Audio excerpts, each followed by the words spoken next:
I had a couple of conversations yesterday, and in reflecting upon those conversations, a side of storytelling came out that I wanted to share, and it's a side of the story weaving, what happens inside of our heads before we speak something out. Tell me if this sounds familiar. There's a situation or certain circumstances that normally emotions are a little bit more involved, or there's high stakes. And you find yourself getting one or two pieces of information, let's call them puzzle pieces. And instead of gaining clarity, because there's some confusion or lack of clarity, you start to weave the stories of what you imagine the other person's intentions, drivers, whatever, are. This is the equivalent to taking one or two pieces of an unknown puzzle and trying to extrapolate the whole picture.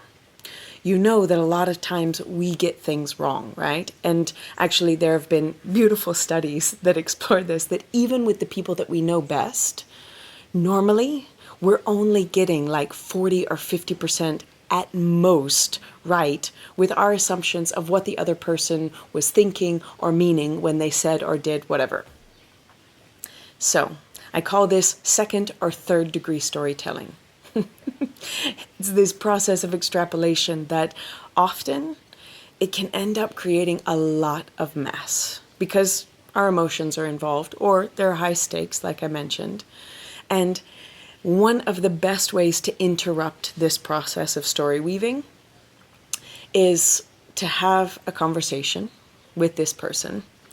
And there's a phrase that I first heard from Brene Brown, and it is to be able to approach them and to say, hey, look, I realize that I'm actually creating some stories inside of my head about this situation. And would you be open to me sharing what's going on so that maybe we can find some clarity? Because the story I'm telling myself is X. That's the phrase. And it's insanely helpful because what it does is, first, it acknowledges I am not saying that this is the truth. I am not saying that this is what you meant or intended or whatever it might be. I'm saying this is what has happened inside of my own mind since we had that conversation or since that particular action was taken. And now we get the chance to be vulnerable and open and share and say, like, this is what I'm imagining.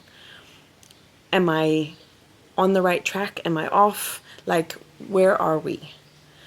And what it does is it gives the other person a chance, without needing to feel defensive, of being able to share their perspective. What's going on? They might say, actually, one part of your story is right, but the motivation and the drivers and intention behind it, totally off. And so what that does is that gives us a chance to acknowledge that we've been weaving stories, second or third degree stories, inside of our own minds.